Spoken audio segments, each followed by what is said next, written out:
salvándole de las mismas garras del infierno, del poder de Satanás. Cristo le sacó de entre las mismas garras de Satán y le dijo: hoy estarás conmigo en el paraíso. El león de la tribu de Judá venció al león del infierno y arrebató al ladrón moribundo como un cordero de las fauces de Satán. Hoy estarás conmigo en el paraíso. Este es el glorioso evangelio, libre de la ley. No hay condenación para los que están en Cristo Jesús. Libre. Ahora quiero que abra su Biblia en Lucas 23:39. Evangelio de Lucas 23:39. Y uno de los malhechores que estaba colgado le injuriaba, diciendo: si tú eres el Cristo, sálvate a ti mismo y sálvanos a nosotros. Pero respondiendo el otro le reprendió diciendo: ¿ni aún temes tú a Dios estando en la misma condenación? Nosotros a la verdad justamente padecemos porque recibimos lo que merecieron nuestros hechos, mas este ningún mal hizo. Y dijo a Jesús: acuérdate de mí cuando vengas en tu reino. Entonces Jesús le dijo: de cierto te digo que hoy estarás conmigo en el paraíso. El mensaje de esta noche es el pecador moribundo junto a la cruz de Cristo. Y este mensaje te tiene que llenar de esperanza, porque si Cristo salvó a este hombre, puede salvarte a ti y a cualquiera de los que estemos aquí. Voy a tomar como texto un pasaje que se refiere al último hombre que fue salvado por Cristo antes de ir al cielo o antes de morir en la cruz. Y la historia de su conversión debería llenar de esperanza a todos. Tenemos relatos de la conversión de toda clase de personas en la Biblia. No hay ninguna clase descuidada. Hay el más rico y el más pobre. Hay el mayor y el más pequeño. Toda clase de personas, hombres y mujeres. Hay también muchas personas hoy día que hablan contra las conversiones súbitas. De modo que yo creo que lo mejor que podemos hacer es buscar en la Biblia sobre este asunto, a ver qué dice. Ve lo que tardó Dios en convertir un alma. Si yo leo la Biblia de modo correcto, hubo 8,000 personas convertidas en 2 días. Esto es un buen número y en poco tiempo, ¿verdad? Nosotros no hemos llegado a tanto, ojalá pudiéramos, pero estoy seguro que si la iglesia de Dios se despierta, veremos otra vez algo semejante. Ahora, quiero que sepas que nunca es demasiado tarde. Este hombre no solo era un ladrón, sino uno que se había mofado de Dios en el mismo umbral de la eternidad. Un ser desgraciado, una piltrafa humana. Mateo nos dice: y lo mismo le injuriaban también los ladrones que estaban crucificados con él. Esto es lo que dice la Biblia. Uno podría esperar que hicieran algo distinto, hallándose ya ellos mismos tan cerca de la tumba. Y es que sus pensamientos fueran solemnes, hallándose frente a la muerte, más aún del mismo juicio. Pero en vez de esto estaban injuriando a Cristo y echando acusaciones contra él unas pocas horas antes de morir. Bien, no creo que este ladrón pudiera haberse hundido más hasta que se hundiera en el infierno. Pero por más que estuviera lejos, Jesús le encontró.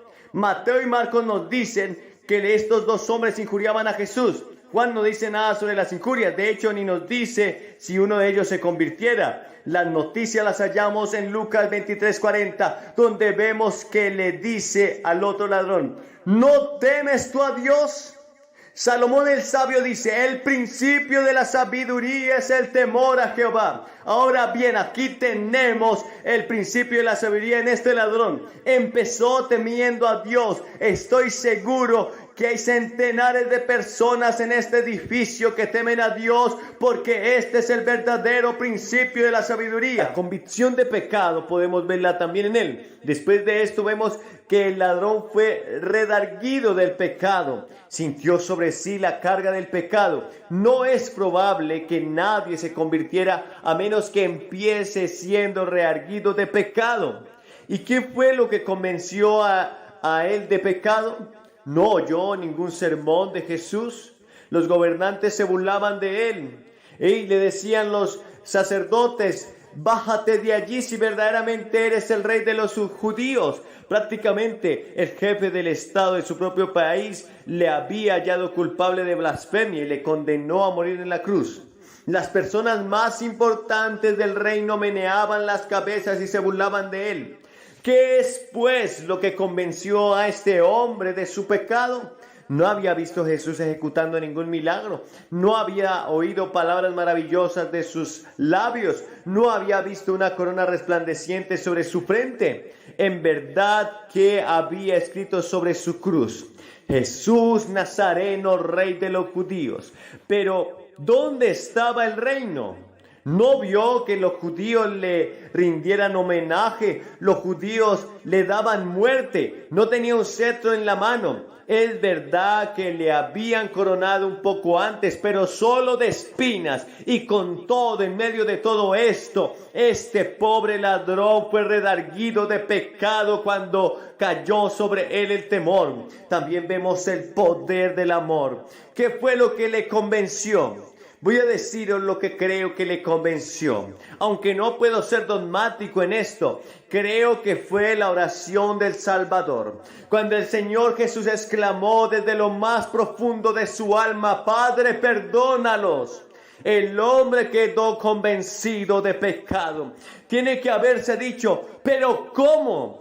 ¿Cómo este? Es que es más que un hombre, tiene un espíritu muy distinto del mío. Yo no podría pedirle a Dios que los perdonara. Yo llamaría fuego del cielo que los consumiera y clamaría a Dios que los cegara como hizo Eliseo y los barriera de esta montaña si tuviera el poder de hacerlo. Esto es lo que tiene que haber pensado el ladrón mientras escuchaba el conmovedor grito: Padre, perdónalos porque no saben lo que hacen. Era el amor que partía el corazón. En aquellos días, cuando crucificaban a un hombre, acostumbraban a azotarle. Este pobre hombre había sido llevado ante el tribunal y juzgado y finalmente condenado a muerte por el juez. Pero esto no le había partido el corazón. Se lo habían llevado y lo habían azotado, pero esto no le había partido el corazón. Y ahora le habían clavado en la cruz, pero ni aun esto le había partido el corazón. Estaba allí ultrajando a Dios, pero cuando vio al Salvador amante, pudo darse cuenta de su amor, y esto bastó para que le partiera el corazón. Oí una vez de un joven cuyo corazón era duro como un pedernal. Su padre le amaba más que a su propia vida y había tratado de hacer todo lo posible para ganarse a aquel hijo pródigo. Cuando el padre se estaba muriendo, enviaron a buscarle, mas él se negó a ir. Pero después de la muerte, el padre regresó a casa para asistir al entierro, pero no brotó ni una lágrima de sus ojos. Siguió a su padre hasta su último hogar de descanso y no derramó una sola lágrima sobre la tumba. Pero cuando llegó a la casa y se leyó el testamento, hallaron que el padre no había olvidado al hijo pródigo, sino que le había recordado con cariño y en su testamento. Y esta prueba de amor del padre le partió el corazón. Y así yo creo que esto es lo que tiene que haberle ocurrido a este ladrón cuando oyó al Salvador que decía: Padre, perdónalos porque no saben lo que hacen. Penetró en su corazón como un dardo y fue redarguido de pecado. La confesión sigue a la convicción. El siguiente punto que vemos en este hombre es que confiesa su pecado. Dice a su compañero ladrón: nosotros sufrimos justamente, lo merecemos. No he visto nunca antes que un hombre se salvara a menos que ocupara su sitio como pecador. Caín no confesó nunca su pecado. Judas no confesó nunca su pecado a Dios, aunque fue y lo confesó a los hombres. Ahora bien, quiero decir que no he venido para incitaros a que confeséis vuestros pecados a ningún hombre, a menos que hayáis cometido un pecado contra otro, y este es el tropezadero en él. Si es así, id y confesadlos ciertamente. No hemos de confesar nuestros pecados a nadie, sino solo a Dios. No tengo mucha simpatía por las personas que siempre están corriendo a otros para confesarles sus pecados. No hay sacerdote en la tierra que pueda perdonar pecados. tengo un sumo sacerdote que es sacerdote para siempre según el orden de Melquisedec. Él es el único hombre del cual nos dicen las Escrituras que confesó sus pecados a los hombres. Fue Judas y este fue y se colgó. La fe en Cristo. Lo que sigue respecto a este ladrón es su fe en Cristo Jesús. Hablamos de la fe de Abraham y de Moisés, pero este ladrón tuvo la fe más notable que tenemos referencias. Se le colocó a la cabeza de todos, pasando a muchos que tuvieron una fe maravillosa. No había oído ningún sermón. No había visto el centro en las manos de Cristo ni la corona en su cabeza. No había presenciado ninguna de sus obras maravillosas y con todo tuvo una fe maravillosa. Dios estuvo 25 años afirmando la fe de Abraham. Dios visitó a Moisés en la zarza ardiendo e Isaías vio a Dios elevado en su trono. Pero no vemos nada de esto en el caso del ladrón. Hubo muchos más que habían conocido a Cristo y visto sus actos estupendos. Los discípulos habían oído sus sermones y le habían visto resucitar muertos y con todo le habían olvidado y abandonado. En cambio, en medio de las tinieblas, este pobre ladrón tiene fe en él, porque aunque los judíos habían clavado sus pies y sus manos, él tenía los ojos abiertos y podía mirar a Jesús. No clavaron su corazón en la cruz. Y es con el corazón que uno cree en el nombre, según leemos en Romanos. Y es con el corazón que creyó. Aquí hay una fe digna de ser emulada. No se avergonzó de Cristo. Lo siguiente es que confesó a Cristo.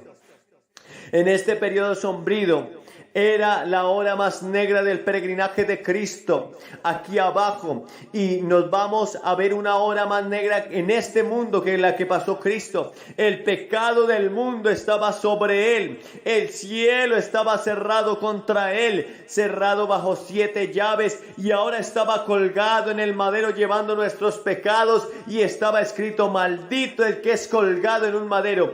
Y aún Dios tenía que esconder su rostro de él, porque no podía contemplar el pecado, y Cristo estaba llevando el pecado de todo el mundo. Creo que esto es lo que quiere decir Cristo cuando en el huerto de Getsemaní ruega que pase de él aquella copa si es posible. Hasta aquel momento había visto el rostro de su Padre y sabía que era bendito en él. Y en vez en cuando llegaba una voz del cielo que decía: este es mi Hijo amado. Pero ahora estaba ocupando nuestro lugar delante de Dios como si fuera un pecador. Y Dios había escondido su rostro de él. Sí, esto partía el corazón del Salvador. Y ahora, cuando se acercan las tinieblas sobre la creación y la luna se ha de tornar en sangre y el sol se ha de velarse, ¿por qué no puede contemplar la terrible escena? Y Pedro, uno de los discípulos más conspicuos, le había negado con una maldición y jurado que no le conocía. Y Judas, uno que le había vendido por 30 piezas de plata, y los hombres principales de la nación se burlaban de él, diciendo a otros: salvó, sálvese a sí mismo si es el Cristo. Entre las sombras y tinieblas aparece esta señal de fe del ladrón. Señor, acuérdate de mí. Le llamó Señor allí mismo. Le dijo al otro ladrón: este hombre no ha hecho nada malo. Gracias a Dios por esta confesión. Estas son una fe y una confesión verdaderas. Si quieres ser salvo, has de tener fe en Cristo y estar dispuesto a confesarle ante los hombres. Señor, acuérdate, dijo él. Demos una mirada a la oración del ladrón. La gente dice: oh, si oras pidiendo la salvación, la conseguirás. Sí, pero recuerda que has de tener fe en Cristo antes de orar. Él tenía fe en Cristo y ahora le llama Señor. Era la voz de un joven convertido: Señor, acuérdate de mí cuando vengas en tu reino. No fue una oración muy larga, pero sí una oración al rojo vivo que salía de su corazón. Algunos dicen que no se puede orar sin un libro de oraciones, pero el pobre ladrón no tenía ningún libro de oraciones. Y si en aquel entonces hubiera existido, no había nadie que se lo leyera. quería la salvación, simplemente quería ser salvo. Exclamó desde su corazón: Señor, acuérdate de mí. Y no se ha pronunciado u oído una oración más elocuente que esta en la tierra. Pero no solo esto, consiguió más de lo que pedía, porque solo pedía que se le recordara. Siempre tenemos más de lo que pedimos cuando vamos al Señor. La última mirada del mundo a Cristo. Cuando muere un gran hombre, todo el mundo está ansioso de conocer sus últimas palabras y actos. Es dulce conocer las últimas palabras del Hijo de Dios. La última vez que el mundo pudo contemplar a Cristo fue cuando estaba en la cruz. No le había visto más desde entonces. No se nos dice que ningún gentil contemplara a Cristo después que se levantó de los muertos. La última ocasión en que el mundo vio a Cristo fue cuando salvó a un pobre pecador que colgaba de la cruz, salvándole de las mismas garras del infierno, del poder de Satanás. Cristo le sacó de entre las mismas garras de Satán y le dijo: hoy estarás conmigo en el paraíso. El león de la tribu de Judá venció al león del infierno y arrebató al ladrón moribundo como un cordero de las fauces de Satán. Hoy estarás conmigo en el paraíso. Este es el glorioso evangelio, libre de la ley. No hay condenación para los que están en Cristo Jesús. Libre, libre. En los días de Wilberforce, cuando fue abolida la esclavitud y se decía que ningún esclavo vivía bajo el poder de Norteamérica, la noticia se esparció rápidamente, y cuando el capitán de un barco iba a una isla distante en los dominios en que había esclavos, los negros procuraban conocer la noticia y saber si era verdad, y estaban ansiosos de saber si se había aprobado la ley que los hacía libres. Y cuando el capitán llegó a la vista de la pequeña isla, ellos estaban esperando la noticia, y el capitán se puso en alta voz y con su boca gritó: libres, libres. Y él gritó y resonó por toda la isla: libres, libres. Y los esclavos gritaban. Oh, yo os traigo buenas noticias. El Hijo de Dios dirá la palabra: libres. Dijo la palabra en la cruz, y el pobre ladrón era un hombre libre y Satanás no podía apoderarse de él. Pensemos en el tremendo contraste. Por la mañana llevado como un pobre reo, maldiciendo y apostrando al Hijo del Dios mismo. Por la tarde cantando el cántico nuevo de la redención. Aquella noche estaba junto al trono cantando el dulce cántico de Moisés. Oh, aleluya. En la mañana estaba maldiciendo y ahora en la noche estaba cantando gloria a Dios en las alturas. ¿No es esto un gran cambio? ¡Qué contraste! Piénsalo.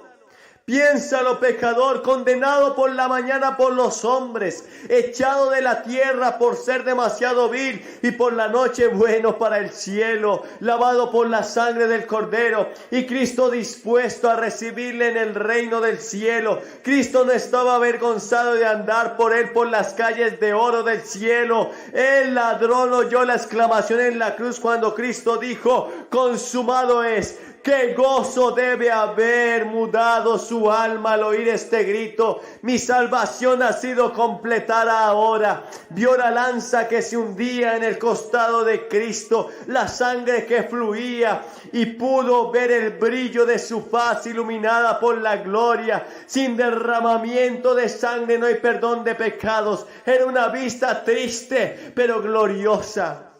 Ahora, lo mejor que se puede hacer. Este joven, ¿quieres ser salvo?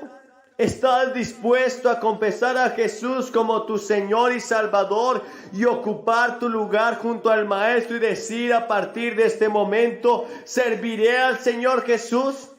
Si es así, será la mejor noche de tu vida hasta este momento.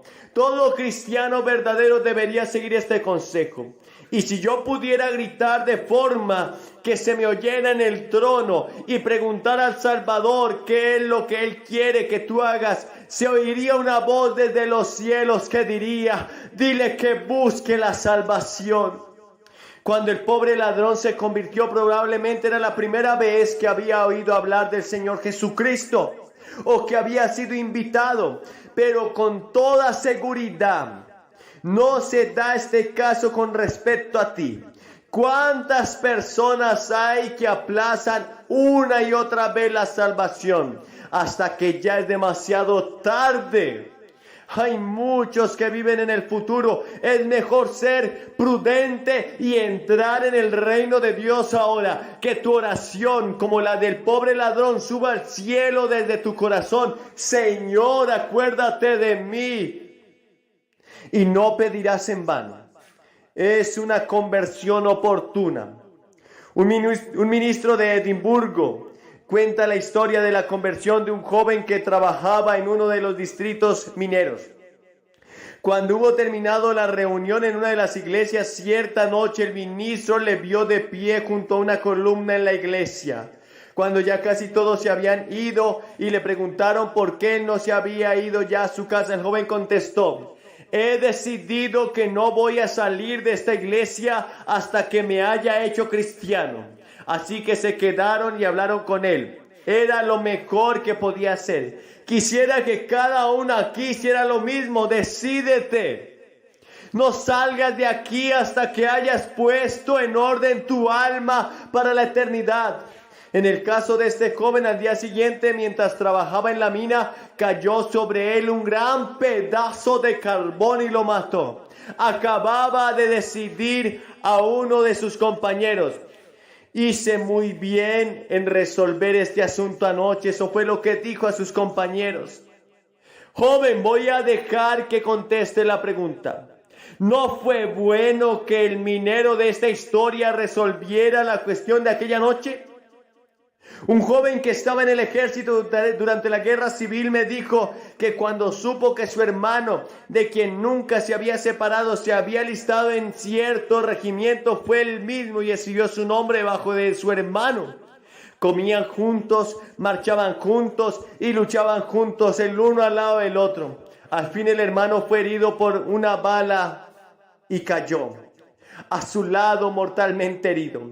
El joven vio claramente que el hermano había de morir y como la batalla estaba en lo más encarnizado y él no podía hacer nada por el hermano, le puso la mochila bajo la cabeza para que estuviera lo más cómodo posible. Se inclinó sobre él y le besó. Se despidió de él y le dejó para que muriera.